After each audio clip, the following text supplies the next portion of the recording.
2,000 years ago on the cross of Calvary by Jesus Christ, our Redeemer. Amen? Amen ba, mga kapatid? Ang hindi kayo palakpakan po natin ang Panginoon sa bago tayo magawitan. Sige po, para sa Panginoon yan. Come on. Amen. Thank you, Jesus. Clap your hands to the Lord.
song.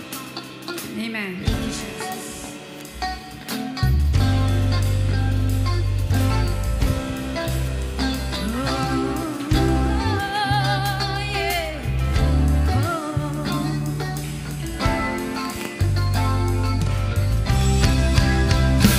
Living in the overflow, I'm covered by your love, moving with the Holy Ghost, more than enough. Walking in your freedom now, covered in your grace, releasing the living life. We have been changed. Bless the Lord, Bless the Lord, oh my soul. Come on, sing. I am living in the overflow. bless the Lord. Bless the Lord, oh my soul. I am living I am living in the overflow.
Let's open up our mouth. Holy is the Lamb. Sing righteous. Righteous is the Lamb. Sing Jesus. Jesus is the Lamb. Amen.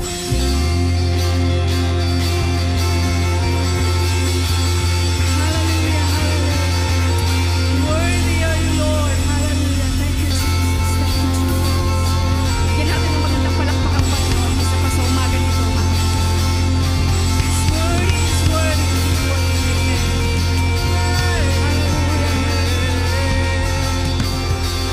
Amen. Isa pa natin gawin.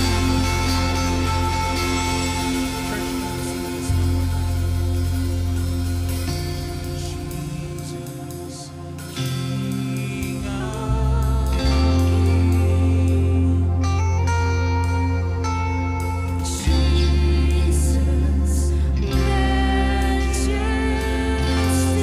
Our hearts and our voices, we sing Jesus. Jesus, King of Kings. Jesus, majesty. One last time, we sing Jesus. Jesus, King of Kings. Jesus, majesty.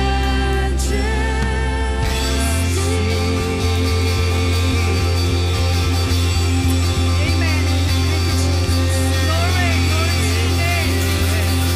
Hallelujah. Hallelujah. Come on, church. Palakpakan po natin ang Panginoon. Yes, Lord, we praise you. You are worthy to be praised, O Lord. Papasalamat kami, Panginoon, for bringing us dito sa iyong tahanan today. Thank you for this opportunity that we could serve you today.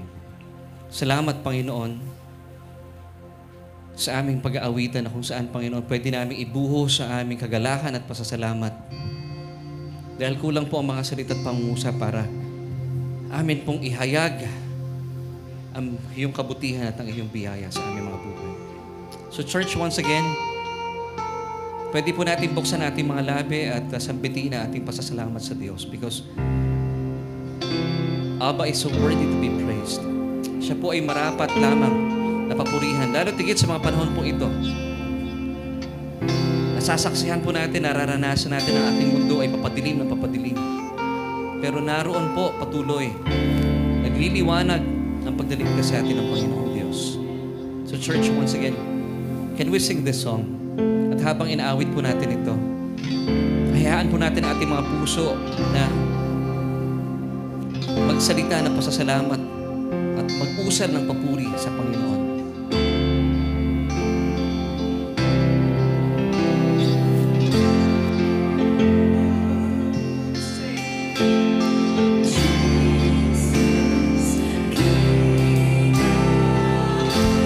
Come on, church. Jesus, King of Kings, Majesty. Once again, church.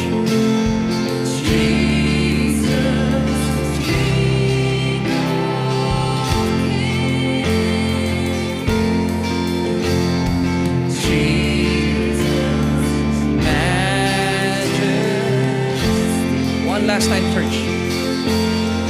Oh Lord, we thank you. Jesus.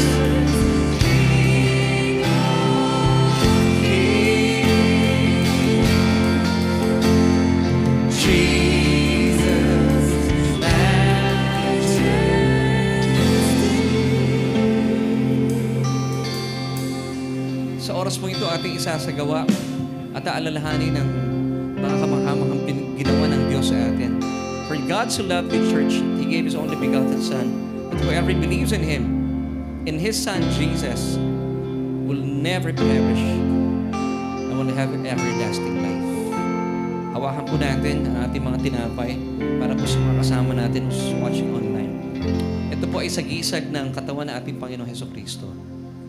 Na 2,000 taon na nakakalipas, ang mabuting balita po, inangkin niya lahat ng ating mga sakit at karamdaman upang mapasa atin at malaya po natin angkinin ang kalusugan sa ating mga katawan. So kung meron po kayong karamdaman sa oras pong ito, marahil ikaw, kaibigan, ay nasa balik na karamdaman. Believe that you are the healed of God. And this was made possible through Jesus' finished work on the cross. So habang kinakain po natin ito, ano man pong sakit meron kayo, believe that you are healed by Jesus' stripes. Sabi ng Biblia, Isaiah 53, verse 5, you are healed. Amen. Amen. Kainin po natin na sabay-sabay.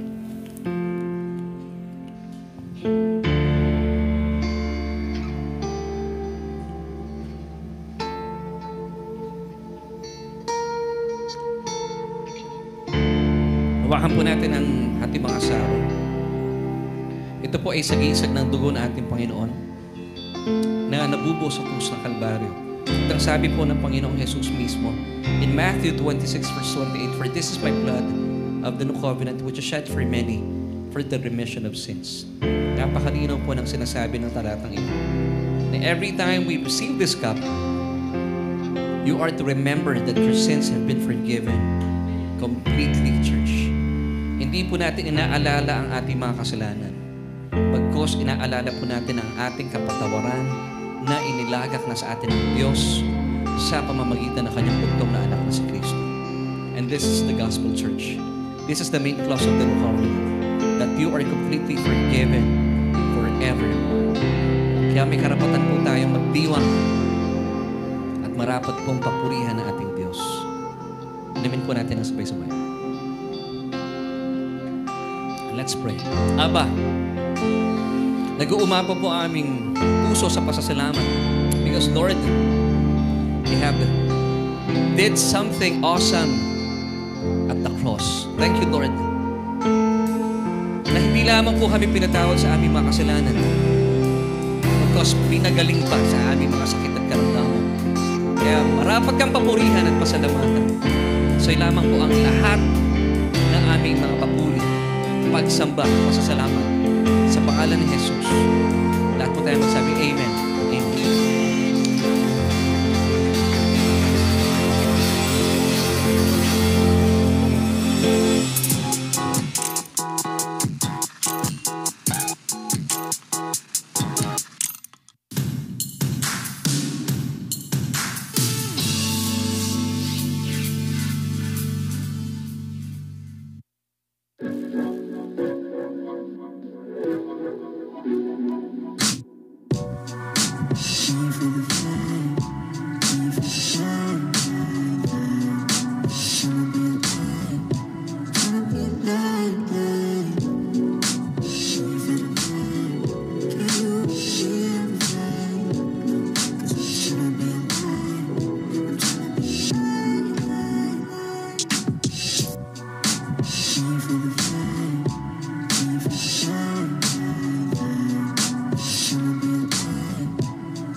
Good morning.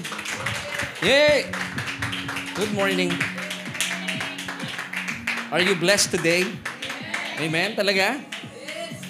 Talaga? Sino dito mga pinagpala ng Panginoon? Woo! Ang ganda ng mga songs natin, no? What was the title of the first song, Ate Jackie, kanina? Bagay sa panahon natin yun, eh. Yung first song natin kanina, what was the title? Kuya Abes, anong title ng first song kanina? Yun, Better Than Life. Amen. Amen. Ito pong nararanasan natin. Sabi nga ng Sabi nga po ng Biblia, even though the world is getting darker and darker, but the church is getting better and better. That's why, sinabi ni King David, your love, God's love, is better than life. Amen? So welcome po sa church. This is Solution Grace Church at maraming salamat po for joining us today. Alam niyo mga kapatid, sa mga nanonood online, please join us kasi napapanahon po yung pag-uusapan natin. Meron ako nakalinyang message, pero sabi ko, isasantabi ko muna. Kasi alam natin na sunod-sunod yung mga nangyari sa mundo. And of course, sa ating pong paligid. At pag-uusapan natin, sa gitna po ng mga kalituhang ito, sa gitna ng mga kaguluhang ito at kalungkutang ito, meron tayong dahilan para ipagdiwang ang buhay. Amen? At dahil dyan, gusto natin batiin na happy birthday si Kuya Ed. Yun, isang bagay na ipagdiriwang natin. Kasi Sister Lai din birthday today. Oh, Sister La.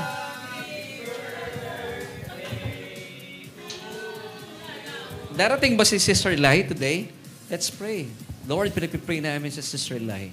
Happy birthday sa kanya. First, kay Kuya Ed, napaka-significant po nung kanyang birthday today because sabi niya ay yung kanyang citizenship ay 3 na. Yung una, si Citizen of Heaven. Ano ba yung pangalawa, Kuya Ed? Filipino citizen.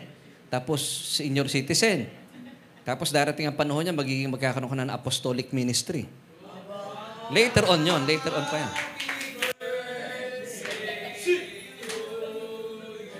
Amen.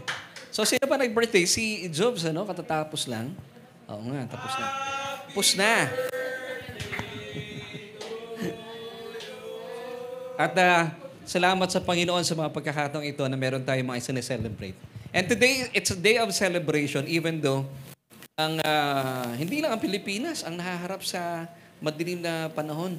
Ang buong mundo actually. Pero sa kabila po nito ay nais nating sagutin ang ilan sa mga matisidi at napapanahong katanungan. Pero bago tayo magtuloy-tuloy, shall we pray?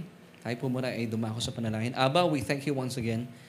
At kami po ay dinala mo sa iyong tahanan, ang pinaka-safe na place. Lord, thank you dahil meron kaming kalayaan pa rin na maglingkod sa inyo at papurihan ka. Pagaman ang mundo po namin ay samot-sari ang kinakaharap sa oras na ito. Lord, I pray that you would use me as your mouthpiece at masagot po ang mga tanong na bumabalot sa isipan ng maraming Pilipino. And I pray that many people would have the opportunity to watch this worship service of ours, Lord, today. Dalayan ko po na abutin niyo po sila. Salamat sa iyo, O Diyos, for using this church. At alam kong gagamitin niyo rin po maraming sambahan para sagutin ang masisiding katanungan sa panahong ito na aming bansa. Dalayan po namin, buksan ang aming mga kaluluwa at magkaroon kami ng pagnanasa na patuloy po namin ipahayag ang iyong mabuting salita, ang iyong biyaya na sa tiyang mapagpalaya. And this we pray, Lord. And we thank you in advance. In Jesus' name. Amen. Amen. So pag-uusapan po natin, gaya na sinabi ko kanina, may kinalaman sa ating panahon. At sabi ko sa Panginoon itong Tuesday or habang kami po ay nagsasalo-salo, of course, noong Tuesday, we were having this dinner na kami po yung binless ni Teacher Nelly. Salamat sa kanya, kami pinakain ng maanghang na manok. At mga iba't ibang mga ano ba yung kinain natin nun? Mga lamang loob. Kung ano-ano. Ate Amel ba galing yun? At meron pa kaming leche flan after. Oo nga, si Ate Amel din, nagdala pala. At ang amin pong dinala naman ay makasaysayang kanin. Yun ang aming. At papaya pala, may papaya pala kami.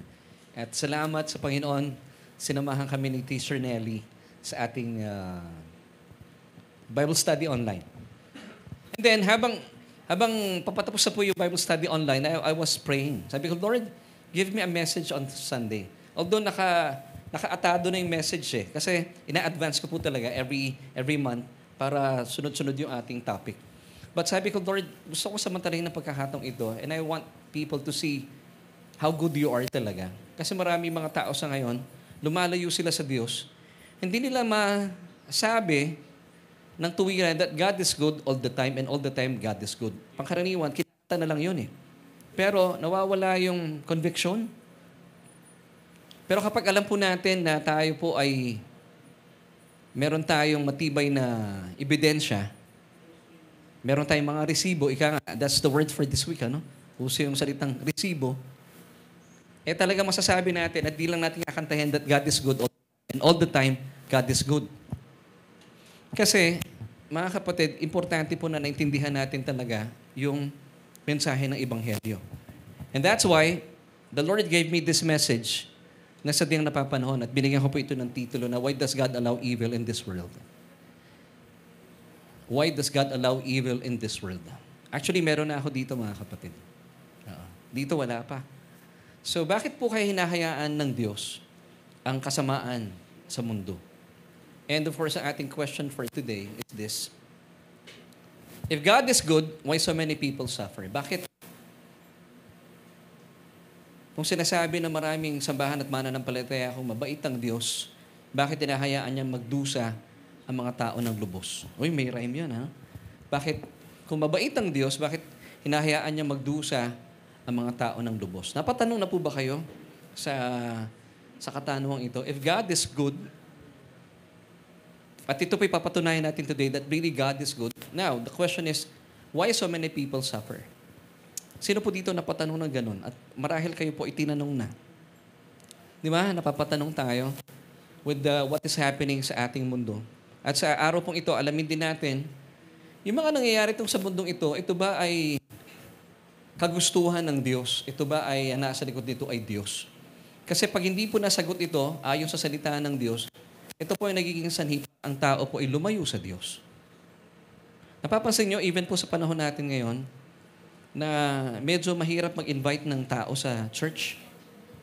At after the pandemic, papasalamat ka tayo before the pandemic, ang mga tao talagang mindset nila, pagdating ng Sunday, church day. Pero after the pandemic, nasanay ang tao sa online, talagang parang nandun na lang sila sa ilang tahanan at mas okay na lang sila sa bahay. Pero ang pakay ng Panginoon talaga, Hebrews 10:25, do not forsake the assembling of ourselves together. Gaya po na ginagawa ng marami sa atin. Pero I praise God sa mga kapatiran natin. Still, ginagawa nating special ang araw ng Sunday. Amen. Ang atin pong Sunday, alam niyo bakit tayo nagkakaroon ng pagsamba every Sunday? Because on a Sunday, Jesus was resurrected. Ang mga Hudyo, sumasamba sila sa Sabbath. And still today, Sabbath sila. Friday, 6 p.m. until Saturday, 6 p.m. Yun ang Sabbath. Pero tayong mga mananampalataya, we do our worship service every Sunday. Dahil nabuhay po ang Panginoon on the first day of the week, which is Sunday. Under the law, you have to work muna and then rest.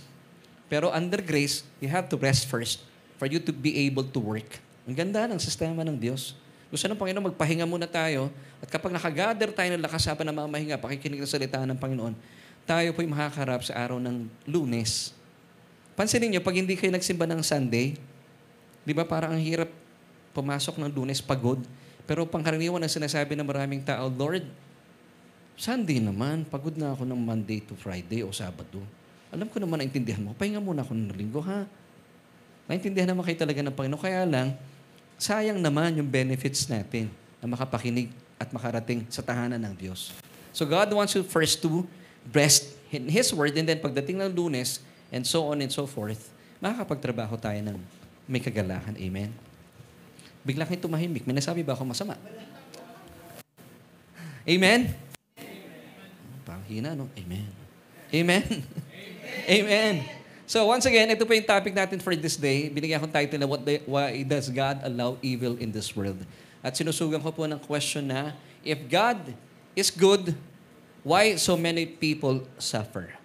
Kung mabuti po ang Diyos, bakit hinahayaan niya na magdusa ang mga tao ng lubos? Now, sasagutin natin yung mga kaguluhang ating kinakaharap. At para po maintindihan natin, ang mga kaguluhang ito, magkakaroon lang tayo ng konting pagbabalik tanaw. Iba't ibang gulo naranasan natin sa panahon natin sa ngayon. May kaguluhan saan ba to? Sa Indonesia, daw nagkakamali. Indonesia ba yan?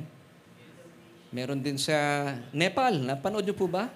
Yung masasinding gulo sa Nepal.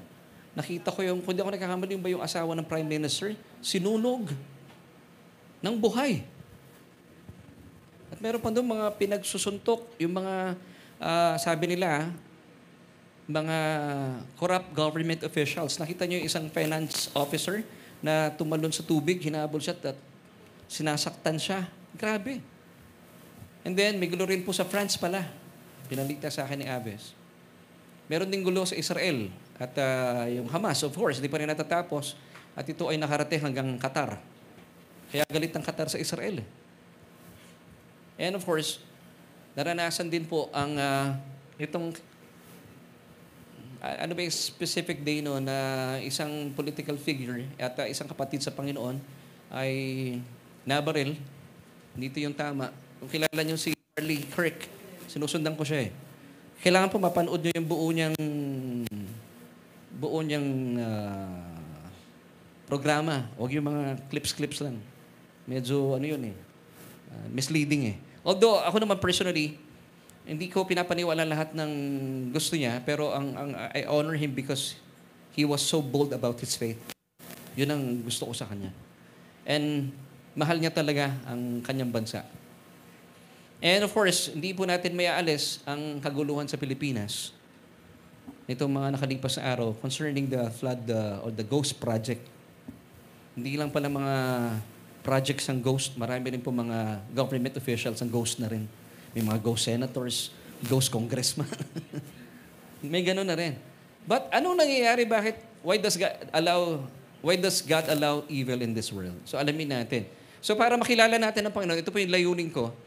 Nasa biyaya po ng Panginoon, gusto ko pong patunayan sa inyo na mabuti ang Diyos. Now, yung mga tao pong walang malay sa Diyos, dahil hindi sila nagbabasa ng Bible, wala silang church, talagang they have this tendency na lumayo sa Diyos at magalit sa Diyos. Now, ito po isang talata according to 2 Peter chapter 1 verse 2. Grace and peace be multiplied to you. Kung gusto niyo pong managana ang kapayapaan at biyaya, ako personally, I want that. Paano pamamaraan? Sabi ng talata, in the knowledge of God and of Jesus our Lord. So the more po natin kinikilala ang Panginoong Diyos at ang mga tinapos na gawa ni Kristo Jesus, ang nangyayari po sa atin, nananagana sa atin yung biyaya at kapayapaan. Amen? Now, nung araw, kaya na-realize ko, muntik ako maging atheist eh. Sino dito muntik maging atheist? Ako muntik na maging atheist. Kasi lumaki po ako sa isang pamilya na kami po yung mga Methodista. Pero, hindi ko masyadong maunawaan hanggang sa dumating hanggang actually nagkaasawa na ako, na natili ako sa katuruan na pag merong ibinibigay ang Diyos ng mga problema, huwag tayong nagrereklamo. You have to trust His heart. Alam niyo yung song na Trust His Heart? When you don't understand, when you don't see His plan, when you can't trace His hand, touch His heart. Pero yung song na yon, maganda sana, pero pangkaraniwan ng church today ay hindi yun ang kinakanta. Kasi nga, ang sinasabi ng maraming mga tagapagturo, pag hindi mo maunawaan ng Diyos, maunawaan mo na lang siya, unawain mo na lang. So sa akin, bilang isang, I call myself before Christian, bakit gano'n? Puro ikaw na lang, Lord, ang iniintindi. Hindi ka namin maintindihan. Kaya pinalitan ko yung song na yun. Tanya nyo, last week may song ako, ha? Ngayon may song na naman ako. Naalala nyo yung praise and worship song natin last Sunday? Hindi narinig nila Tita Pinky. Yung ang mga preso na Kristiyano. Mahal ng Diyos. Hindi tumatakas, di ba? Last Sunday yun ang aking song. Ngayon yung song ko, dahil pinalaki tayo sa katuruan na pag hindi mo naintindihan ng Diyos, intindihin mo na lang siya. Ngayon, ganito yung song ko. At nililapat ko sa Trust His Heart na tono. When you don't understand, when you don't understand, when you don't understand, understand. Parang gano'n tayo pinalaki, no? Na parang, pag hindi natin alam ang sagot, intindihin mo na lang ang Diyos. Totoo yun. Kaya lang, ang problema, hindi nasasagot yung ating pagkakilala sa Kanya. And that's why, once again, sabi ng 2 Peter chapter 1 verse 2, Grace and peace be multiplied to you. Now, wala tayong knowledge about God. Kaya tuloy yung kapayapaan at biyaya, hindi nananagana. Now, ang sagot pala, in the knowledge of God and of Jesus our Lord. Then that's why you come to church at assignment po ng pastor na turuan kayo about the message of the gospel. So alamin natin, talaga bang ang Diyos ay minsan mabuti? Minsan hindi. Minsan siya ay punong-puno ng pagmamahal. Minsan naman, galit na galit siya. Kasi marami ako nakikita mga post sa Facebook. Pag sabi ng ibang mga grupo, pag kinukutian nyo ang isang anak ng Diyos, pertaining dun sa senator, kayo ay mararanasan nyo ang wrath ng Diyos. Meron pang isa nag-post, kakainin kayo ng lupa. Coming from a Christian, alam niyo po nung araw, si Jesus, nung siya po ay hindi tinanggap sa isang village, sabi ni James at saka ni John, Lord, siyempre medyo, alam mo na itong dalawang disipulo ito, medyo pinapakita na mahal nila sa Lord. Sabi nilang ganon, Lord, hindi ka tinatanggap dito. Gusto mo, magpababa tayo ng apoy mula sa langit, gaya na ginawa ni Elijah? Anong sabi ni Jesus? Sige, gumano ba si Lord? Hindi, nirebuke yung dalawa. Hindi ganun ang puso ng Panginoon. Kaya tuloy, marami mga tao lumalayo sa Panginoon. Now, grace and peace be multiplied to you in the knowledge of God and of Jesus our Lord. So the more po na intindihan natin talaga, ang puso ng Panginoon mananagana sa atin. Ang kanyang biyaya. Wala na pong nakalaan na anumang pananakit o panghuhusga ang Diyos sa sino mang nananampalataya kay Kristo. That's the truth. At tinatayuan ko po yan. Because sabi ng Biblia in Romans chapter 5 verse 1, therefore, having been justified by faith, we, sino yung we dito? Believers, we have peace with God. How? Through our Lord Jesus Christ. So, if you are in Christ Jesus, sabi ng Romans 8 verse 1, there is therefore now no condemnation. Yung no condemnation in Amplified, no guilty verdict, no punishment. Na paano kang kakainin ng lupa? Paano mo mararanasan ang galit ng Diyos? Hindi po theologically correct yun. Mali yung kanilang theology. Nakakalungkot mga kapatid at sa Panginoon ito. So, church, mabait po ang Diyos. Kaya mapapanghawakan po natin na kailanman hindi po pwede magalit ang Diyos sa iyo bilang kanyang anak. And that is the main clause of the New Covenant. Pag sinabing main clause, the main message. Hebrews 8 verse 12. And this was made possible through Jesus and His finished work on the cross. Sa krus po, sabi ni Jesus, it is finished. Lahat ng galit ng Diyos, ibinuntun ng Diyos sa Kanya. And He became the propitiation. Alam niyo yung propitiation? Sabihin niyo nga po, propitiation. Alam niyo ibig sabihin ng propitiation? Sa Tagalog, pampalubag loob. And that's why He cried out, it is finished. Kasi hindi na po tayo pwede pang paglagakan ng puot at galit ng Diyos. Because sabi ng Hebrews 8 verse 12, for I will be merciful to their unrighteousness, and their sins and lawless deeds or iniquities. God said this, I will remember no more. Why? Because 2,000 years ago, God remembered your sins at the cross. Amen? So wala na po talaga. So sa mga nanonood sa atin today, sa mga nangyayaring ito, wala pa po tayo sa tribulation, hindi po ito wrath ng Panginoon. Ano ito, Laverne? Yun po ang pag-uusapan natin. Now mga kapatid, ang puso po ng Panginoon, bagaman ang gulo-gulo ng mundo, God's heart is to protect you. That's the good news. Mamaya po, pupunta tayo sa mga kaganapan at sasagutin po natin, I pray isa-isa. So God's heart is to protect you. Ito po ang napakaganda at gustong gawin ng Panginoon sa atin. Sabi ng Psalm 91 verse 4, He shall cover you with His feathers, and under His wings you shall take refuge. His truth shall be your shield and buckler. Amen. So ang talata pong ito ay nagpapahayag na tunay na tinitibok ng Diyos o tinitibok ng kanyang puso na naisin po tayong pakaingatan at takpan ng kanyang mga pakpak. Yun ang puso ng Panginoon. He wants to protect you. John 10:30. At sila po'y nagkasundo ng kanyang tatay, ng kanyang ama. I and my Father are one. Si Jesus po nagsasalita dito. Buti na lang nagkakaisa po sila. Because Jesus is God's will in action. Ang kalooban ng Diyos, ang sumusunod, ay ang kanyang anak. At ito po'y pinatunayan niya nung siya po'y nagmiministeryo sa lupa. Amen. Now, mga kapatid, FYI, bakit nangyayari po yung kaguluhan sa mundong ibabaw? Even though God wants to protect you, He will never override your decisions. Hindi po niya ipipilit ang para protektahan ang tao. Alam niyo, meron pong tagpo sa Biblia nang minsan po, minamasdan ng Panginoong Jesus ang kanyang mga kababayan. Basahin po natin ang susunod na tagpo in Luke chapter 19, 43-44. For days will come, sabi niya, upon you, when your enemies will build an embankment around you. Ito po ay pinapractice ni Jesus about AD 70. Kung saan ang dami nasaktan na sinalakay ng mga Romano ang Jerusalem in those days, AD 70.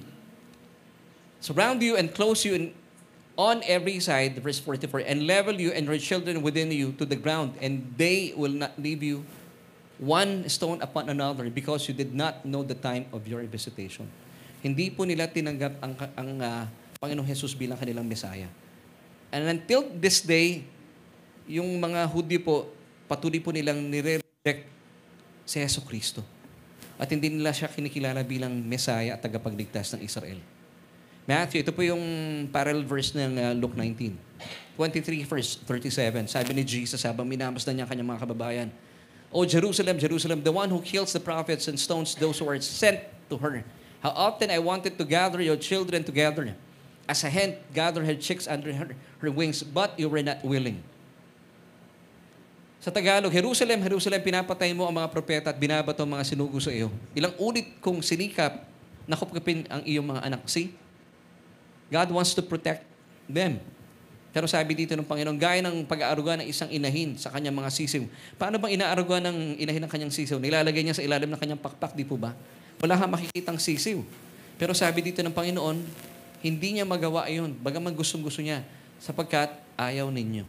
Sa English, but you were not willing. So church, malinaw po dito, even though God wants to protect you, to embrace you, pero if you keep on rejecting Him, hindi po niya ipipilit ang kanyang sarili sa inyo. Alam niyo kung bakit? Ang Diyos po natin ay hindi po Diyos na manipulative. Yun po yung tamang pagmamahal. Kaya po tayo sa ating mga anak, dapat magtularan din po natin ang pagmamahal nila. Pag sobra po tayong protective, pansinin niyo po, lumalaki ulo ng mga bata. Pag ayaw nila, disiplinahin mo, and then mainam po, maintindihan din nila ang consequences ng kanilang pag-reject sa iyong pagmamahal. At sa kaso po dito ng mga Israelita, naranasan po nila yung Holocaust. Ang daming Hudyong namatay noon. So once again, sabi dito ng talata, how often I wanted to gather your children together as a hen gathers her chicks under her wings, but you were not willing. So God will never impose, hindi po niya kayo pipilitin o imamanipulate sa kanyang kagustuhan. Bagaman gustong-gusto kanyang yakapin, kalingain at takpang sa kanyang pakpak, pero kung ayaw mo, hindi po kayo pwedeng protektahan ng Diyos. Alam niyo kung bakit? Because He respects your free will. Amen? Kaya po ako, ang paalala ko po, whenever you wake up in the morning, 3 things you have to consider. When you pray. Number 1, sabi ng Bible, pray for wisdom. Sinasabi ko sa mga anak ko to Anak, you pray for wisdom. Kasi pag nagpipray kayo for wisdom, sinasabi mo sa Diyos, Lord, wala ako niyan. 0 me, 100% you. So, ina-acknowledge mo siya. And then, you pray for favors. Panginoon, sabihin mo sa araw na ito, lahat ng aking gagawin ay biyaya mo lang. That's favor, unmerited favor. Number 3, protection. Wag po nating kakaligtaan. Every single day, alam niyo po, ang kalaban sa Satanas, talagang gustong-gusto niya tayong saktan. Because we were created in the image of God. Now, by asking the Lord for protection, sinasabi mo sa Panginoon, Lord, wala akong kakayahan. Anytime, pwede akong masaktan ng kalaban, but I need your protection. And then, pag sinasabi mo sa Diyos yon, you are in agreement sa kanyang puso. O sige, anak, I will protect you. At isusugo niya ang mga anghel niya para sa atin. Amen? So, every morning, the first one, you have to ask the Lord for wisdom, and then favor, and then protection. Kahit po yung mga anak ko, sinasabi ko yan. And even po pag umaalis kami, kami talaga, sinasabi ko, pasensya na kayo. Pero yung pinapaliwanag ko sa kanila, magpipray talaga tayo. Pag hinahatid namin si Aren, I always pray for her. Sabi ko, Lord, ingatan niyo po kami. Wala pong pagkakataban para kami saktan, ilayo sa anumang sakuna, trahedya, aksidente. Ganon din pong ginagawa namin para sa inyo. And maganda rin pong church na atin pong habit. Ito'y binahagi ko na kila Ate Jackie before. Pag meron kayo, halimbawa, meron kayong ginagawa, bawa naglalaba, tapos biglang pumasok sa isip mo si Brother Junex, pray for him. Minsan, ano yun eh, ang banal na spirito ang nagbibigay sa atin ng mensahe. O kaya biglang pumasok sa isipan mo si Ate Sarah, pray for her.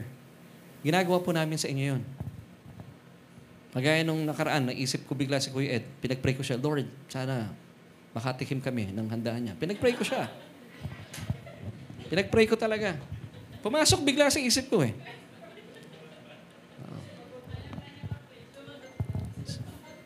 Antayin natin ang sagot, ha? So, importante yung mga kapatid, ha? Pag meron kayo naalala, never take for granted yung protection ng Panginoon. Sabi mo, Lord, I pray for Tita Lorena, I pray for Kuya Ed, I pray for Bob. Panginoon, grant them wisdom, favor, and protection. Never take for granted ang protection ng Panginoon. Ask protection every single day. Napaka-freak out na po ni Satanas. Nakikita natin sa panahon natin ngayon. Now, yung mga kaguluhang nararanasan natin sa mundo, hindi po kagustuhan ito ng Diyos. Dahil, hindi po pwedeng magbigay ng masamang nangyayari ang Diyos. Lahat po ng nagbumula sa Diyos ay pawang mabubuting bagay. Actually, hindi mabubuting bagay, mabubuting kaloob. Yun po ang eksaktong sabi ng James 1:17. Let me give you this verse. Every good gift. Kanino po niya binibigay ang good gifts?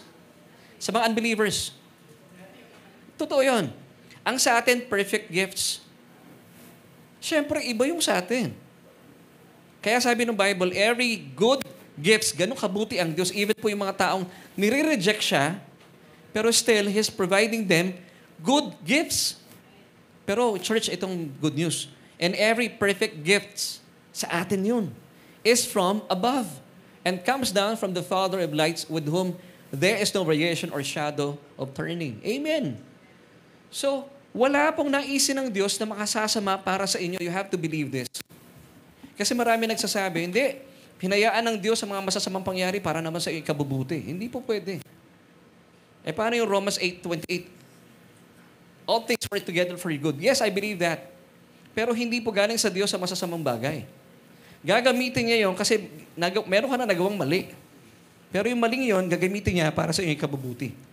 Now we know that all things work together for good to those who love God. Pero hindi po ang kagagawa ng Diyos yon. Hindi po magbibigay ang Diyos ng problema sa atin. Ang binibigay po ng Diyos sa atin, solusyon.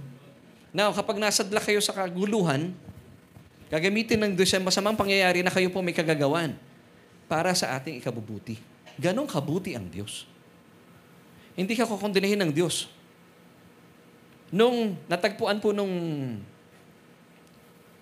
nung pastol, yung nag-iisang tupa na nawala, iniwan niya yung 99. Nung nakita niya yung nag-iisang tupa na tumalilis, anong ginawa nung pastol doon sa tupa? Anong sinabi? Ginawa niya ba to? Kanina pa kita hinahanap, pambira ka, pagod na ako sa iyo. Tinadyang ba niya yung tupa? Hindi po. Ang ginawa niya sa tupa, nilagay niya sa kanyang balikat. Pansinin niyo, gano'n tayo kamahal ng Diyos. No condemnation. Iniwan niyang 99, alang-alang sa atin. Bakit? Mahal na mahal niya tayo. Pwede naman niyang hilahin na lang yung tupa na yun. Nilagay pa niya sa kanyang balikat at iniuwi. Ganon po ang ating Panginoon. So, anong ibig ko sabihin? You have to believe that God is good all the time and all the time God is good. Ang masama kasi, pag lagi po kayo nakikinig sa sinasabi ng mundo, hindi mamamagnify ang kabutihan ng Diyos ating mga buhay. But God is good all the time. At wala pong bahid na karumihan ng Diyos. Psalm chapter 5 verse 4. For you are not a God who takes pleasure in wickedness, nor shall evil dwell with you.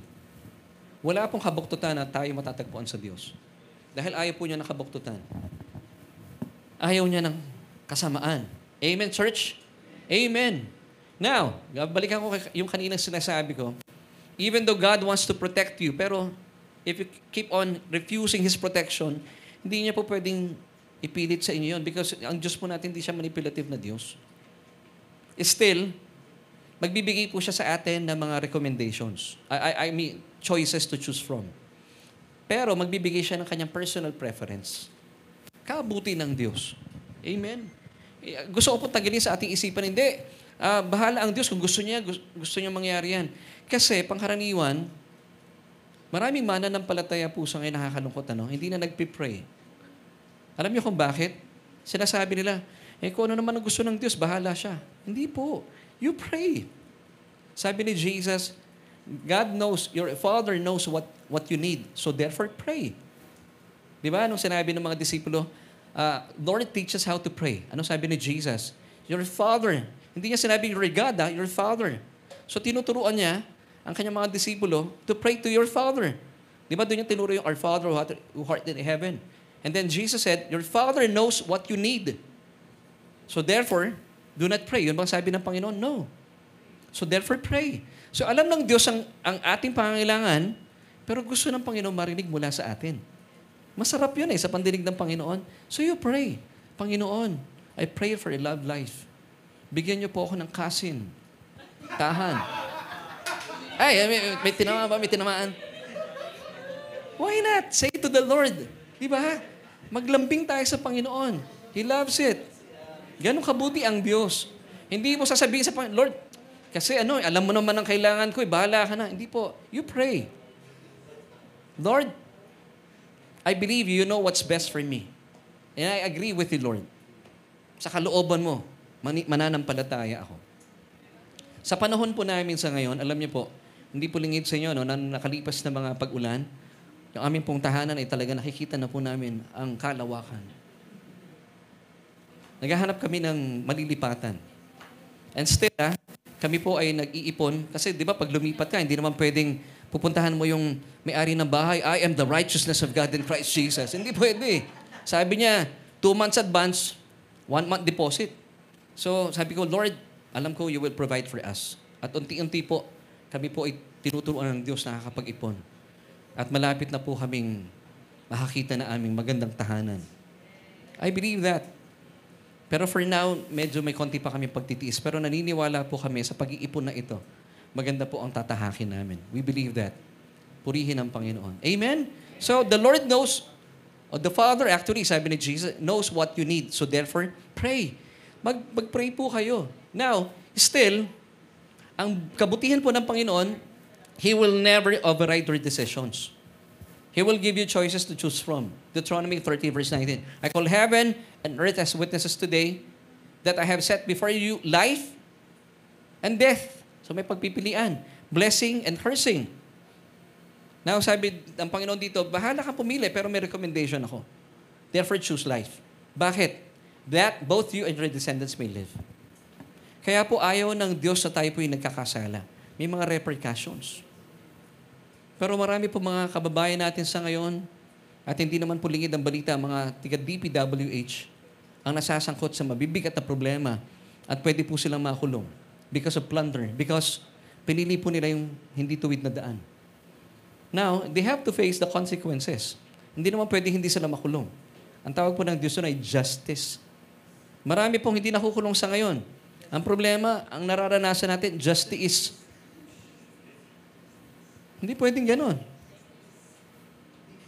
Now, bilang patunay na hindi po papakialaman ng Diyos sa ating mga free will, ating mga pagdidesisyon, ating pagpapasya. Nasa sa atin pa rin yun. Pero still, He will give you recommendations. Now, pag sinunod natin ang kanyang recommendation, hindi tayo mapapahamak. Madadamay din yung ating mga kamag-anak. Nakita nyo, no? Isang taong may problema, nasangkot sa kasalanan, damay ang buong kamag-anakan. Nagbibigay po ng kahihiyan sa kanya kamag-anakan. Lalo na kung kami yan, kung akong congressman. Congressman Laverne Ducot, kapangit na ng... although pinaganda na ng Panginoon aming apelido, pero kapag gumawa pa ako ng kabalintunaan, at kung kunwari ako ay nagpagawa ng... at nagkamkam ng kaba ng yaman, yung apelido ko, hindi nakagandahan, lalo pang mabubulok sa kapangitan. Pero kapag kahit pangit ang apelido mo, pero tinatayuan mo ang pagkatawag sa'yo ng Diyos, gumaganda eh. Amen? Kasi gusto ng Diyos, bigyan natin ng pagtuon ang kanyang recommendation. Therefore, choose life, that both you and your descendants may live. Now, let me give you Proverbs 10:27. Bilang patunay na hindi po kayo imamanipulate ng Diyos. It's your choice. May free will po tayo, meron tayong kalayaan para pumili para sa ating mga buhay. If you respect the Lord, ano mangyayari sa inyo? You will live longer. But if you keep doing wrong, your life will be cut short. Amen. So ayaw ng Diyos na nagkakasala tayo. Kasi pag nagkakasala po tayo, you are not, ang sabi ng talata, respecting the Lord. Amen? Umiiksi ang buhay. Kaya hindi ako naniniwala na itinalaga po ng Diyos ang buhay na pagdating ng ganitong panahon, ang ganyan ka na lang. Hindi po. You reign in life by receiving the abundance of grace and the gift of righteousness. Kung may sakit ka, tapos sigarilyo ka rin na sigarilyo, you're not respecting the Lord. Na pag namatay ka na maaga, kung gusto mo makita ang Panginoon, mangyayari yun. Hindi po kagagawan ng Diyos yun. Kagagawan ng tao yun. May sakit ka na nga eh. Hindi po ba? Amen, church? Oh, parang matamlay na naman kayo. Amen. Amen. Now, tingnan natin dito. Let's go back to Matthew 23:37b. Bilang patunay, once again, habang minamasdan ni Jesus yung kanyang mga kababayan, sabi niya, how often I wanted to gather your children together as a hen gathers her chicks under her wings, but you were not willing. Yun ang problema. Even though God is giving you, providing you His protection, pero sinasabi mo, Lord, ako nang bahala sa buhay ko. Sayang naman. You have to respect the Lord. You have to be in agreement with the Word of God. Kapag sinabi ng Panginoon, gusto kanyang lukubin na kanyang pakpak, magpayukob tayo sa Kanya.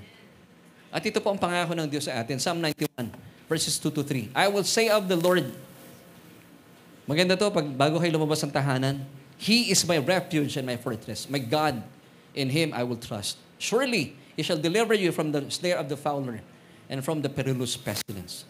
Have you noticed the word surely? He shall deliver you. Ang ganda ng word na to. So, ibig sabihin, pag sinabing surely, ano sa Tagalog yung surely?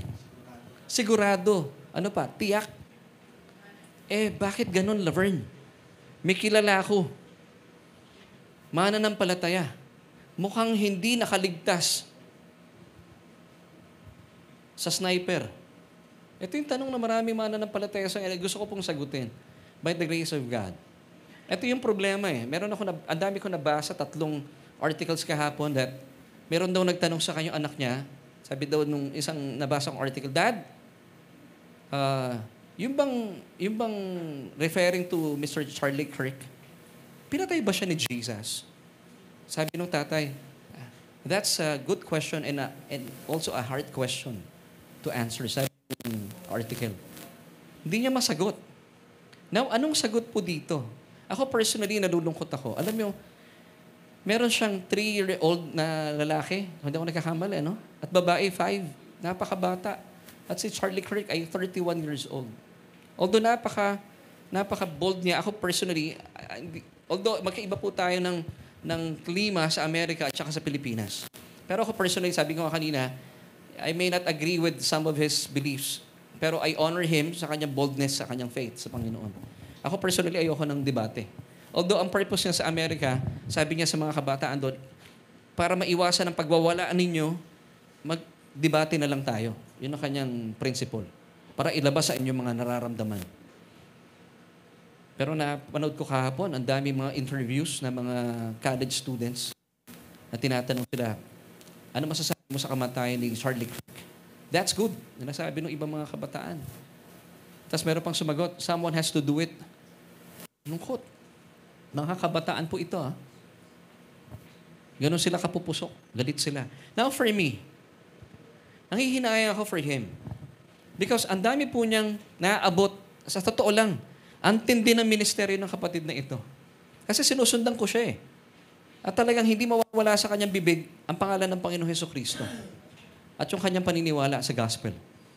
Pero kalooban ba talaga ng Panginoon na siya'y mamatay at the age of 31? This is just my opinion.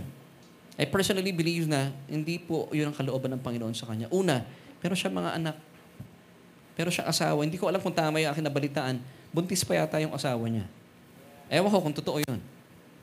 31-year-old na napaka ginagamit ng Panginoon sa kanyang ministeryo to spread the gospel sa Amerika. Now, alam niyo po kung babalikan natin yung kasaysayan na pinag-usapan na natin. And for those who are first time sa church, sa totoo lang bilang mananampalataya, hindi na po layunin ng Diyos. Ito pa pala sabi ng article na nabasa ko kanina, bilang sagot sa kanyang anak, hindi niya masagot kung talaga bang kinuha ni Lord o pinatay siya ni Jesus. Isipin mo, no? Pinatay siya ni Jesus. Now, ang sagot ng tatay, sabi daw ni Jesus, you have to be ready na papatayin ka ng mundo alang-alang sa Kanya. Wala akong alam na ganung verse sa Bible. Ang alam ko, si Jesus namatay para magkaroon tayo ng buhay. Amen, church? The thief does not come except to steal, kill, and destroy. But sabi ni Jesus, sabi niya in John 10 verse 10, but I am come to give life and life more abundantly. He is in the ministry of giving life, hindi po in taking lives. Now, para po sa mga baguhan, alam niyo po, bilang mananampalataya, meron po mga martir nung araw sa Biblia. Di po ba? Marami nangamatay. Si Charlie Kirk, I believe, he's a martir sa panahon natin ngayon. Pero alam niyo po ba yung mga namatay nung araw? Kung babalikan natin ang kasaysayan, they were offered deliverance. Hebrews 11:35. Tingnan niyo po itong verse na to. Women received the dead raised to life again. Others were tortured. Yung iba, pinarusahan because of Jesus. Yung kanilang pakikipag-isa kay Jesus, they were tortured. Why? Because they did not accept deliverance. So they did not accepting deliverance. So ibig sabihin, may nag-offer. Tama, church? So may nag-offer. Ano po yung ibig sabihin ng deliverance? Tinignan ko sa Greek. Apolutrosis. Sabihin nyo nga po, say this with me. Apolutrosis. Parang sakit lang pag bumababad yung paa mo sa baha, ano? Ano ibig sabihin nito? Freedom, rescue, liberation, ransom. So may nag-offer ng deliverance. Pwede naman pala silang hindi mamatay na lang. Pero anong reason nila? Bakit nila pinili na maging martir? That they might obtain a better resurrection. Sa Tagalog, tinignan ko, upang sila'y muling buhayin at magtamo ng mas mabuting buhay. Excited na sila makasama ang Panginoon. So, hindi po layunin ng Diyos na magdusa ang mananampalataya. And I believe, personally, kay Charlie Kirk, kasi alam niya na meron siyang meron na siyang mga threats Ako naniniwala po naalala niyo si Apostol Pablo, pinag-usapan natin before, nung bago-bago po siya sa ministeryo, pinipigilan siya ng mga kapatiran, huwag ka nang tumuloy dyan. Anong sabi ng Apostol Pablo? Hindi, kahit buwis ko pa ang buhay ko. Anong sabi ng mga kapatiran? Oh Lord, bahala ka na sa Kanya. Anong context? Ang tigas ng ulo Napahamak si Pablo. And then, medyo umidad na siya, natuto. Pag sinabi ng Banal na Espiritu, through the kapatiran, so kang pupunta dyan, natututo siya, hindi siya tumutuloy. Now, pag meron po kayong invitation, halimbawa, nagbabagsakan na yung mga biyero dyan, kagaya ko, may invitation ako before. May antindi ng baha. Sabi ni Mrs. sa akin, huwag ka nang tumuloy. Tawagan mo na lang. Hindi ko pwede sabihin na, hindi, kahit mamatay ako, matamaan ako ng yero dito. Walang wisdom yun. Sayang. Kung nangyari yun, tumuloy ako, natapyasan ako ng yero sa leeg. Hindi nyo na ako kasama ngayon. And I believe, meron po maling kaisipan na marami mananampalataya. So it is not God's will for you na ikaw yung mapahamak. Sayang for Charlie Kirk. Sayang. And I believe, marami ng threat siya kung nakinig lang sana siya, ng mga kapatid. But I honor him sa kanyang boldness in preaching the gospel. So church, linaw nito. Yung mga tao nung araw, pinili nila because gusto nilang maranasan, makapiling kaagad ang Panginoon. Now, sino po dito gusto makapiling kaagad ang Panginoon? Teacher Nelly, gusto niya po ba? Dito, sino gusto? Yung kabe-birthday lang, gusto niyo na po bang makapiling ang Panginoon? Sabi ni Lord, kabi birthday mo lang anak. Mag-stay ka muna dyan. Kasi pag tayo po na dito sa mundo, of course, pagdating natin sa langit, masaya doon. Pero gagamitin tayo ng Panginoon dito, di ba? So, kagaya po ni Mr. Charlie Crick, gagamitin siya para sa mga anak niya, para sa asawa niya. At para din sa ministeryo. Sayang. So ako, ano pong point ko? May wisdom ang Panginoon. Pag may pumipigil po sa inyo, huwag kang pupunta dyan at alam mo naman nagkakabarilan, pwede na may pagpaliban. Kagaya ng invitation sa akin, sabi ko, di po ako makakarating, baha. Yun, hindi naman pala nila itutuloy yung gawain. Inilipat sa ibang schedule. O di, mas maganda yung naging gawain namin. Amen, church? So may wisdom ang Panginoon. Amen? Mga kapatid. So sa madaling salita, gustong-gusto lang po makapiling ng mga kapatiran noon natin ang Panginoon. So truth to think about, believers of the early church were given the opportunity to be delivered, but refused it. That they might obtain a better resurrection. Gustong-gusto na po nilang makasama ang Panginoon. So salungat po ito sa mga naririnig natin ngayon, na ang mananampalataya talagang daranas ng mga samot-saring pagdurusa. Totoo naman po yan, pero pwedeng maiwasan. That's why God is telling you to ask Him for wisdom, favor, and protection. Now, wag po natin kakaligtaan na hingin natin sa Panginoon to. Hindi po pwede yung sasabihin mo, papunta ako sa lugar na to, kung gusto akong ingatan ng Panginoon, bahala siya, kung hindi, wala akong magagawa. Hindi po. Napaka irresponsableng pananaw. God wants you safe. God wants you protected. Amen? Naalala ko nung bata-bata pa ako, malapit ako sa mami ko. Nakwento ko lagi ito kay Mrs. At even si Mrs. Pag meron akong lakad nung bata pa ako, nasabihin ko sa mami ko, Ma, meron kaming group assignment. Pag sinabi ng mami ko talaga sa akin, anak, pakiramdam ko, udyok ng banal na espiritu, huwag ka munang pumunta dyan. Sinusunod ko mami ko talaga. At nangyayari naman talaga, yung mga kaklase ko, hindi gumagawa assignment, nagiinuman lang. O, di nakaligtas ako, hindi na ako gumastos. Although, hindi naman ako talaga umiinom noon pa. Pinapahinga ko yung sinasabi ng nanay ko.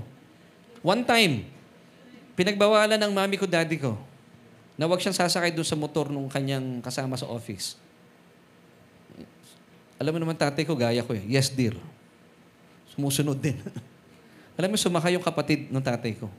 Na-disgrasya sila, yung uncle ko. Labas yung buto. Sabi ko kay dad, buti na lang, nakikinig ka kay mami. Dapat siya nakasakay doon. So yung ating pong mga magulang, yung ating churchmates, boses ng Diyos sila. Never take it for granted. Boses ng Diyos yan. Hindi naman po pwede magsalita ang Diyos sa langit. O Lorna. Hindi naman po, Shin. Hindi gagano ng Diyos. Gagamit po siya ng tao. Wisdom. Amen? Pray for wisdom. O so gagamit ng Diyos ng tao. Amen. Now, hindi ko po, don't get me wrong, hindi ko po sinasabi na wala tayong persecution. May persecution na mananampalataya. I believe that. Pero hindi po layunin ng Diyos na humantong sa kamatayan. Lalo tigit sa panahon natin sa ngayon. Ang puso ng Panginoon, di ba sabi ni Jesus, I come that you might have life and that you may have it more abundantly. Might, may potential. I come that you might. Tama po ba? Past tense po yun ng may, no? Pag sinabing may potential. So it's up to you. Now, ano po yung persecution natin? Kukutsain ka lang na mga hindi uma-agree sa'yo. Because you are identified with Jesus, natural yung kukutsain po tayo ng mundo. Romans 8:17, and if children, then heirs of God, and joint heirs with Christ, if indeed we suffer with Him, that we may also glorify together. Yung suffer po dito, I believe it, wala pong kasamang kamatayan to. Although sa ibang bansa may nangyayari, pero kung maiiwasan, I believe. Di ba saan ba bawal ang Bible, Ate Amel? Sa Dubai? Sa Saudi, di ba? Saudi. Ano ginagawa nila, Ate Amel, nung araw? Hindi naman, yung iba natin kakilala sa Saudi. Pag bawal, wag ka nang magmatapang doon na ilabas mo ang Bible mo doon. May mga underground churches doon eh. Naalala nyo sa China, nag-worship sila doon, kumakanta sila ng walang boses. Pwede naman eh. Alam nga man, lalantad ka sa China. Kakanta ka yun, this is the day. Walang wisdom yun. Kaya nga may mga underground churches eh. Amen? So, it's up to you, church. May mga persecution tayo. Pero may wisdom. Binigyan tayo ng creative minds. Paano natin isa sa katuparan yun? 2 Timothy 3 verse 12. Yes, and all who desire to live godly in Christ Jesus will suffer persecution. Meron po talaga mga persecution. So, nasa sa atin po. Nasa sa atin pa rin, mga kapatid. Importante po yung ating mga sinasabi.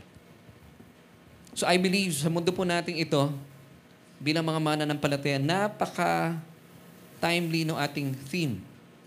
Matthew, ano ba yung theme natin? Found in 5:16.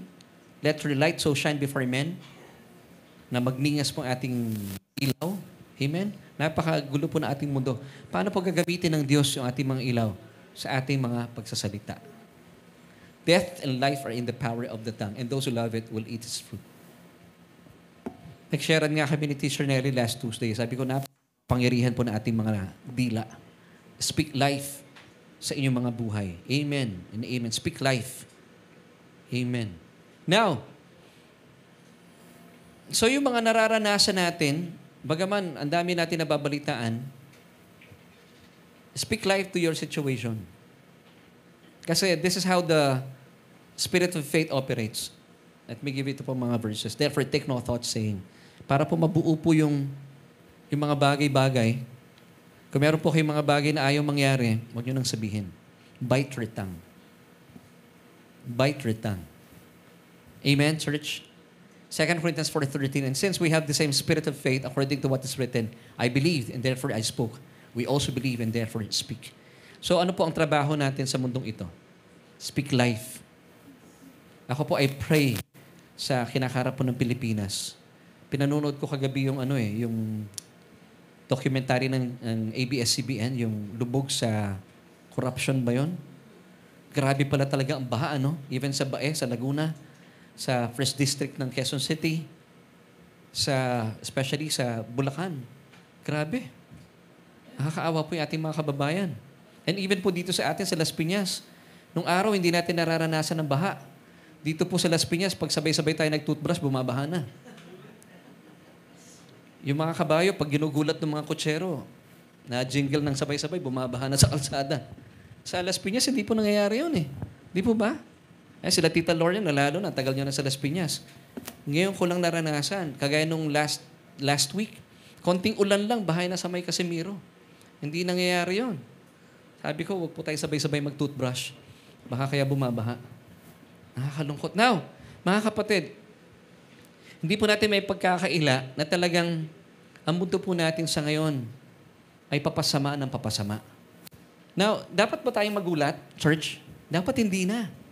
Dahil nakasada sa Biblia eh. Diba? Sabi po dito na Matthew 24:10. And then, many will be offended. Pansin nyo sa panahon natin ngayon, napaka-sensitive ng mga tao. Lalo na ng mga kabataan. Mga kabataan na nakikinig, pag sila'y pinagsasabihan, nasasaktan ka agad. I pray na wag sana. Many will be offended, will betray one another, and will hate one another. Di ba nangyayari na po ito sa ngayon?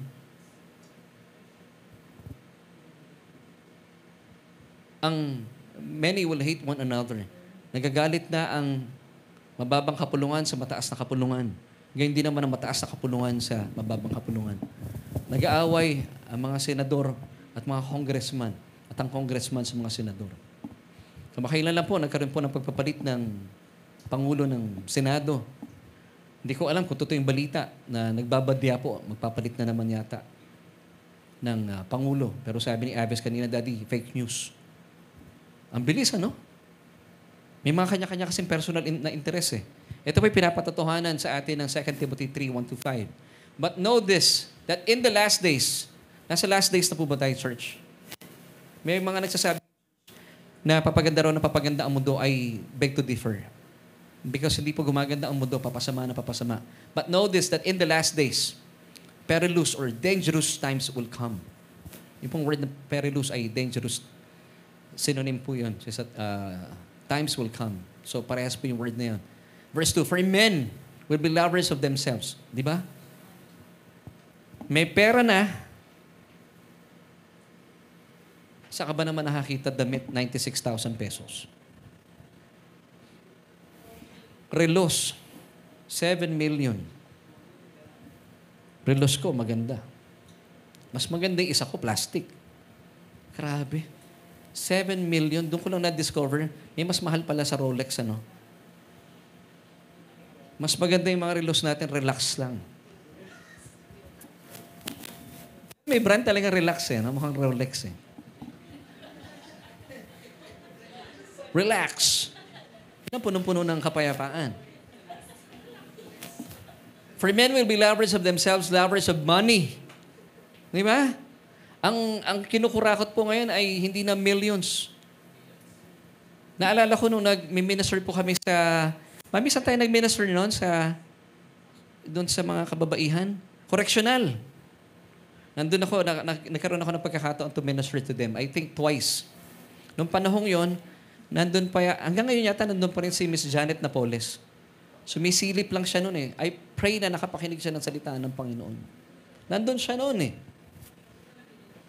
Ang dami mga kababaihan doon, tuwan-tuwa sila, nakapakinig sila ng salita ng Panginoon. Pero lumapit sa akin doon, nakikinig pala siya ng DZS, kilala ako. Brother Laverne, nakakatuwa po, nandito kayo, sabi niya. Alam niyo po, praise God, malapit na po ako makalabas. Sabi ko, kailan po kayo lalabas? 7 years na lang. 7 years. Pero sa kanya, malapit na yon. Siya yung kilalang, yung babaeng ito, nakalimutan ko po yung name niya, siya yung mahaba, 12 years yata siyang nandoon. So, nabuno na niya yung 5 years. 7 taon na lang. Napaka-controversial po yung kaso niya eh. Kilala siya doon eh. Nakalimutan ko yung name eh. Pero tuwang-tuwa siya. Naakala ko lalabas na siya sa isang linggo. Yung pala 7 years pa. So, gaano po tayo kapalad? Kaya ayaw ng Panginoon, nagkakasala po tayo. Amen. For men will be lovers of themselves, lovers of money, boasters, proud, blasphemers, disobedient to parents, unthankful, unholy, unloving, unforgiving, slanderers, without self-control, brutal, despisers of good, traitors, headstrong, haughty, lovers of pleasure, rather than lovers of God. Ang dami po nito ngayon. Having a form of godliness but denying His power, and from such people turn away. Layuan daw po natin sila. Alam niyo, minsan kasi ang hirap paniwalaan na isang taong makadiyos, pero yung barkada mo, hindi makadiyos eh. Di po ba? Kasi kung ikaw yung makadiyos, nasa yung Espiritu ng Diyos, gugustuhin mo maging kaibigan, yung mga may Espiritu rin ng Diyos. Di po ba? Amen? Halimbawa, mahilig ka sa basketball. Meron ka na-meet, oy, mahilig ka rin sa basketball? O di, kaibigan tayo. Di ba mga Pilipino, oy, Bisaya. Ako rin, Bisaya. O di, magkasama tayo. Kapampangan, Pampangan. Di ba, mahirap yung, Bisaya ka? Doon ka, Kapampangan ako eh. Hindi kayo pares eh. Pero kung sasabihin mo ikay mana ng palataya, tapos kasama mo yung mga gumagawa ng kabuktutan, malabo yun. Ito sinasabi ng verse 5. Pakita natin once again. 2 Timothy 3 verse 5. Having a form of godliness but denying its power, and from such people turn away. So, wisdom pa rin po. Pag-pray natin na lumabas ang hustisya sa mundong ito. Matthew 24 verse 12. And because lawlessness will abound, the love of many will grow cold. Nararanasan na po ito sa mundo natin sa ngayon. Now, ano pong pinapakita sa atin ng Diyos? Indeed, we are in the last days. Church, it's a matter of life and death. Malapit na po ang katubusan natin. 1 Thessalonians 4:17. Then, we who are alive and remain shall be caught up together with them in the clouds to meet the Lord in the air, and thus we shall always be with the Lord. Pansinin niyo po yung nangyayari sa mundo natin ngayon. What if kayo yung nasa Nepal? Ang gulo. Meron ako napanood na isang turista. Pagising daw po niya, naging journalist siya. He came to Nepal as a tourist, and then yung term tourist, and then when he wake up, he became a journalist. From tourist to a journalist. Napanood ko yun, natakbo siya ng takbo. Sabi ko, kung kaya ako ito. Now, church, alam niyo na pa nararanasan natin sa ngayon, it's just a foretaste of what will happen in the future. Mga kapatid, kaya nga po ito ang purpose ng rapture. Lalagyan ko ng konting elemento ng rapture, ha? I pray na wag po kayo ma-offend sa akin. Nakakalungkot eh. May na-offend sa rapture, hindi ko maintindihan. This is our great escape. Magulo ang mundo, aalisin tayo dito ng Diyos. Bakit ka ma-offend? Hindi ko maintindihan talaga ang tao. Dahil na-offend ka, hindi matutuloy ang rapture, hindi po, matutuloy pa rin. Hindi ko maintindihan talaga. Ililigtas ka na ng Diyos, papayag kayo na dito kayo sa magulong mundo, tapos walang gagawin ng Diyos, andun lang. Sige, patunayan nyo sa akin ang inyong kaligtasan. Hindi po. That's the essence of rapture. He will snatch us away from this earth. Dahil papasama ang mundo. Saan ka nakakita? Gen Z sa Nepal, sinunog ng buhay ang asawa ng Prime Minister. Alam niyo po, foretaste lang po ito ng mga mangyayari in the future. Sabi ng mga nagbabanta, magkakaroon po ng malaking rally on the 21st. Please pray for this event. Next Sunday na po iyon. May nagbabanta, baka daw gawin ng mga Pilipino yung mga ginawa ng mga Nepalese sa mga corrupt government officials. I pray wag. I pray na makakilala itong mga corrupt government officials sa Panginoon. Congressman, kung meron mang senador, makakilala sila sa Panginoon. Church, ito po ay for the taste na mangyayari in the future. And then God will rescue us. Great escape po ang rapture. And then nalulungkot ako. Bakit may na-offend? Mga kapatid, you ask the Lord for wisdom. Ililigtas na kayo ng Panginoon, sabihin sa Panginoon, Lord, no-offend naman ako sa iyo. It doesn't make sense. Then, we who are alive, believers po ito, and remain, shall be caught up together with them in the clouds to meet the Lord in the air, and thus we shall always be with the Lord. This is the essence of the rapture of the church. Amen. Now, sasabihin ng iba, ba't hindi pa nangyayari? Alam niyo kung bakit? It's because gusto ng Diyos, ito po ang kanyang puso, sana all. Sa kanya yun talaga. 2 Peter chapter 3, verse 9, the Lord is not slack concerning His promise, as some count slackness, but is long-suffering toward us, not willing that any should perish, but that all should come to repentance. Ito ang puso ng Panginoon. He wants you and your family to be saved. Mga kapatid, I believe we are the rapture generation. Malapit na po ito. Isipin nyo, saan kayo nakakita sa tanang buhay niyo? Sino dito mga nabuhay na katagal ako, 54 na ako. Isipin nyo, ang earthquake, sunod-sunod. Yung gulo, halos sabay-sabay. Sa Nepal, sa Pilipinas, parehas. May mga Nepo babies din pala sa Nepal. Sa Pilipinas, yun din. And let's pray for our government na meron na itinatalagang independent investigating body. Kasi hindi talaga pwedeng imbestigahan ng mga congressman, ng kapwa nila congressman. Wala pong pupuntahan yun. And mind you, church, ang investigation po ng Senado at saka ng Congress, ito po ay for legislation purposes lang. Walang makukulong doon. Kailangan meron pong independent investigating body. And I pray na kailangan pong matuto sila at makulong. Kasi mahal sila ng Diyos. Pag sila po'y nakatakas dito, akala nila okay lang magkasala. This is God's justice. So tayo naman po, bagaman papasama ang mundo, kaya po may idea ang Diyos that He will rapture us or patch us. Dahil ayaw niya tayo po ay, pagdating ng panahon, na ibuhos na ng Diyos sa kanyang galit at poot sa mundong ito, wala na tayo sa mundong ito. At mas masidhi po ang mararanasan ng mga tao sa buong mundo. Wala pa po sa tribulation ng mundo. Mas masidhi po yan. Pag sinabing tribulation, it's global. Hindi pa po global ito. May mga kanya-kanyang bansa lang eh. Pag sinabing Great Tribulation, global. At doon pa lang po lalabas yung tatak ng beast, yung 666. Never take this for granted. Okay, church? Romans 10:11. Kung gusto mo maligtas, nanonood ka sa ngayon, you have to do this. For the scripture says, whoever believes on Him will not be put to shame. Romans 10 verse 11. Napakadali lamang po maligtas. Just have to put your faith in Christ, that's the man, and His finished work on the cross. Amen. 1 Thessalonians 1:10. Tayo po mga mananampalataya, nararanasan po natin ito. You know why? Because we still live in this fallen world. Pero, manampalataya po kayo, ganda ng song natin kanina. Damhin natin ang pagmamahal ng Diyos. His love is better than life. Amen. Amen. 1 Thessalonians 1:10, and to wait for His Son from heaven, whom He raised from the dead, even Jesus, who delivers us from the wrath to come. So kaya po tayo i-rapture, pag ibinuhos na po ng Diyos ang kanyang galit at poot sa mundong ito, wala na tayo dito nun. Sundan po natin, 1 Thessalonians 5 verse 9. For God did not appoint us to wrath. Yung us dito believers. Is this good news, church? Yes. Yung nakikita natin sa ngayon, nakakatakot na. Pero pagdating ng panahon, at ibinuhos na ng Diyos ang kanyang galit at puot, isipin nyo alam nyo, nararanasan pa lang natin ngayon, hindi to galit ng Diyos, galit pa lang po ito ng tao. What if ibinuhos na ng Diyos ang kanyang galit? Ay, naku po, wala po makatatayo doon.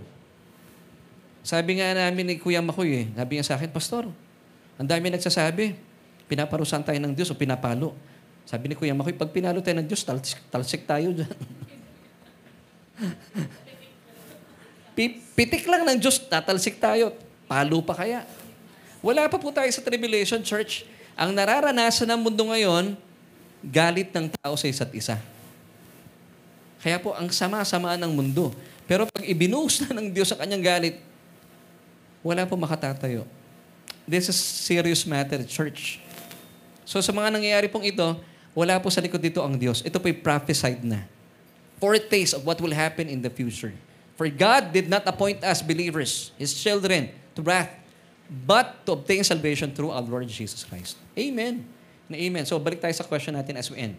If God is good, why so many people suffer? Now ito yung answer natin. Sufferings were not part of God's original plan for humanity. Amen. They entered the world as consequences of sin.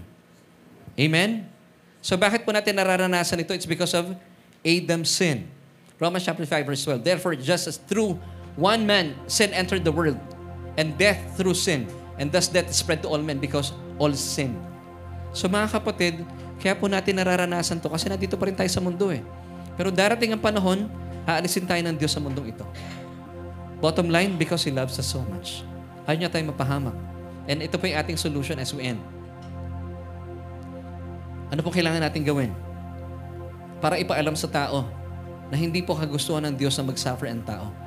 Let us be bold to preach the message of Christ and His finished work on the cross. Amen. Romans 1:16. For I am not ashamed of the gospel of Christ, for it is the power of God to salvation for everyone who believes, for the Jew first and also for the Gentiles. Yung Greek po dito ay Gentiles. So church, hindi po inaalaw ng Diyos na ikay mapahamak. He wants to protect you. Now, He will protect you kung hahayaan mo siyang protektahan.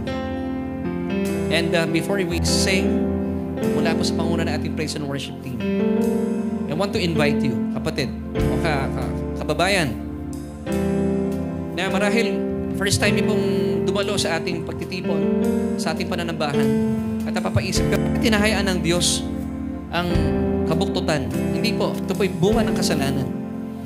Gaya po ng sinabi ko kanina, hindi po original na plano ng Diyos na magdusa ang tao. Nagdudusa po ang tao because of sin, because of Adam's sin.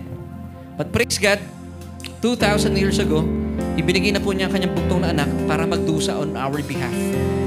Nang sa gayon, maranasan po natin ang buhay na ganap at kasiya-siya. Now, if you want to enjoy that life, all you have to do, put your faith onto the man, Jesus, and onto His work. Believe in His work, His finished work on the cross. So, ang gagawin po natin, I'll pray for you. Pray with me. Magpipray po ako, buksan po ninyo inyong mga labi. At the same time, buksan po ninyo ang inyong mga puso. At paniwalaan na hindi po nanatiling patay si Kristo. Siya po ay nabuhay makalipas sa 3 araw. Amen. So, let's pray.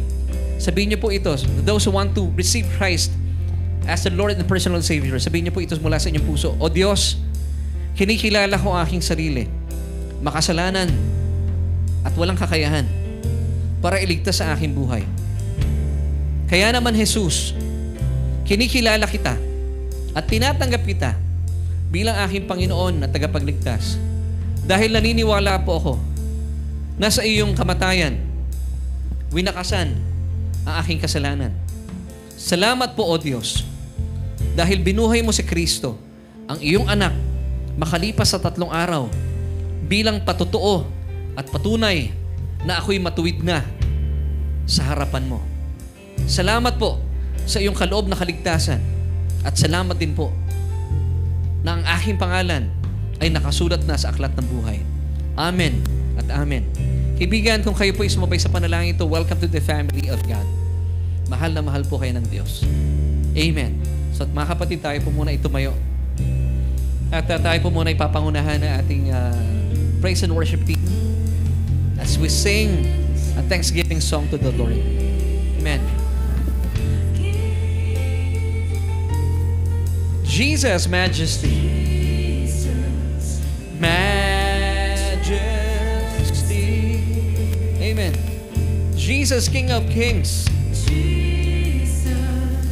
King of Kings. Jesus, Majesty.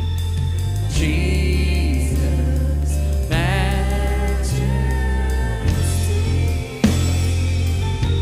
Minsan pa, church. Jesus, King of Kings. King of Kings.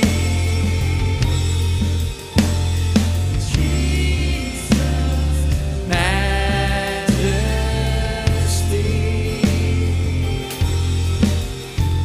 Jesus, King of Kings. Jesus, Majesty.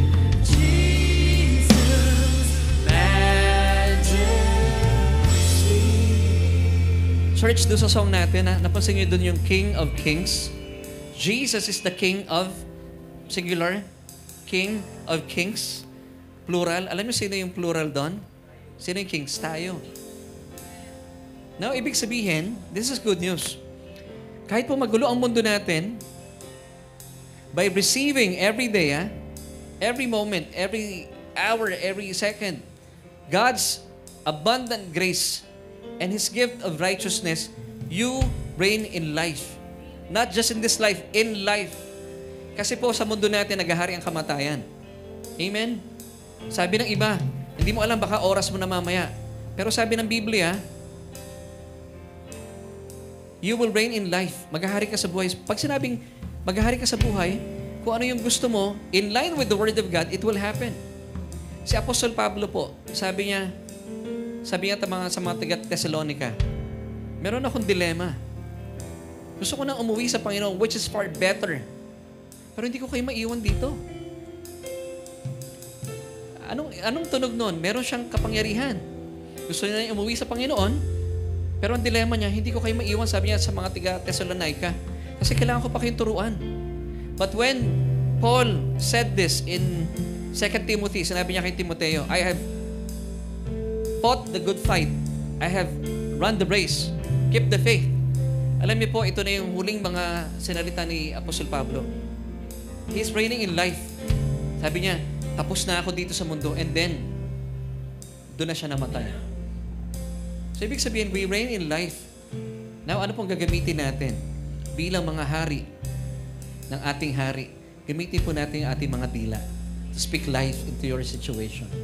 Kahit po nababalita natin madumi at magulo ang mundo, speak life to your situation, to your circumstances. Huwag po tayo mag-a-agree sa mundo. Pag sinabi ng iba, napakagulo ng mundo, pwede tayong mamatay kahit kailan. Huwag kayong mag-a-agree. Oo nga, kumari. Huwag po kayong mag-a-agree. Hindi.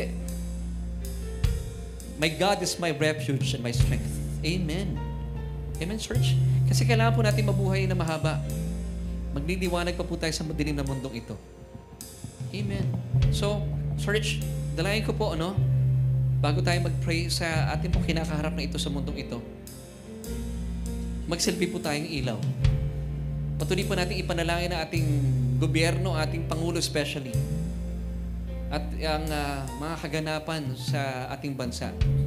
At makita natin na itong mga nakasulat na kaguluhang ito na binasa natin kanina, matagal na pong isinulat ng Panginoon para pag nangyari, manampalataya tayo sa Kanya. So ano ibig sabihin nito, church? Tapat po ang Diyos pag sinabi niya. And then sabi niya, ako'y umalis pansumandali at babalikan ko kayo. At pag babalikan ko kayo, isasama ko na kayo magpakailanman. I will come again and receive you unto myself, that where I am, there you must be also. Sabi niya in John chapter 14, verse 3. God loves you so much. Di ba? Exciting, church? So magpipray po tayo sa ngayon, believing that God loves you. Abba, we thank you so much, Lord. Ano man pong aming kinakaharap sa mundong ito, na tila napakadilim, nakakatakot. Pero Lord, thank you. Dahil meron na po kayong plano, meron na kayong blueprint for us. thank you that the rapture is coming soon. Hindi namin ito dapat katakutan. Hindi kami dapat ma-offend po dito. But because, Lord, this is our blessed hope. Lord, pinapakita nyo lang po sa amin how much you loves us. And pinapakita nyo po sa amin na marami na po kayong magagandang plano para sa aming mga buhay. And I pray, bawat isa po na narito sa aming church and even to those who are watching online, kalingaan nyo po sila ng mensahe namin. Na bagaman naghahari marahil ang kaguluhan at ang kasamaan sa mundong ito, pero narito pa rin po ang iyong ilaw sa pamagitan ng iyong mga anak. Panginoon, tulungan niyo po kami sa iyong biyaya na magniningas ang ilaw na aming Panginoong Hesukristo. At dalangin din po namin, Lord, special prayer para po sa aming bansa. Kalingain niyo po, Panginoon, ang aming bansang Pilipinas. Ilantad ang masasama nang sa gayon, Panginoon, makita rin po nila ang pagliligtas po sa kanila. Hindi sila mananatili sa kasalanan. Pagkos matututo sila sa pamagitan ng iyong hustisya. At nang sa gayon ay maligtas din po sila, Panginoon, ang kanilang mga kaluluwa. Salamat sa iyo, O Diyos, sa patuloy mong paggamit sa aming Pangulo at sa mga taong gobyerno, O Diyos. Ligtas mo, Panginoon, ang bawat isa at tulungan kami na mamutawi, Panginoon, sa aming mga puso ang mensahe mo sa amin sa umagang ito. Ingatan niyo po kami sa aming panggagawin sa buong maghapong ito at kinikilala namin, Panginoon, ang iyong pagliligtas at kami po ay sumasang-ayon sa iyong puso na kami po'y gagabayan, ilalayo sa anumang kapahamakan. At ang lahat na ito, O Diyos, ay aming inaangkin sa matamis sa pangalan na aming Panginoong Hesukristo. Lahat po tayo magsabi ng Amen at Amen. Stay blessed, church. Purihin ang Panginoon. Yeah. Amen. Nakakaupo na po tayo.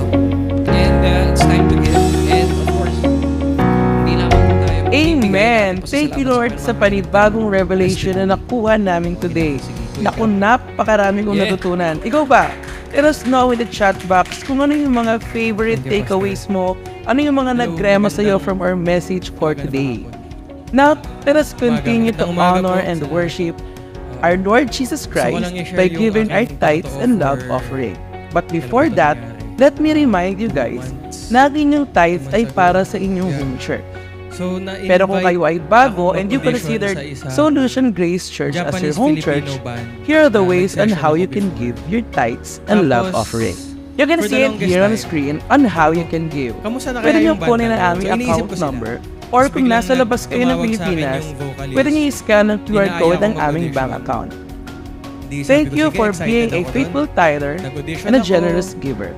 As we give our tithes and offering to the Lord, let me pray for you. Heavenly Father, we thank you that we can give to you. In this form of giving our tithes and offering, we honor and we worship you. We believe that this is not about us, but you alone. And I declare blessings and favors on us today and in the coming days and weeks. In Jesus' mighty name, Amen. Thank you for joining us today on our Sunday online worship celebration. My name is Emma, and we hope to see you next week. Keep this in mind. You are greatly blessed, highly favored, and deeply loved by God. Ganun siya kalaki. Tapos, sabi ko, 50K a month for something questionable. Sabi ko, parang hindi kaya ng moralidad ko yun. Sabi ko, Pero may output sila, Pastor. Yun yung pinagkaiba. Sabi ko, parang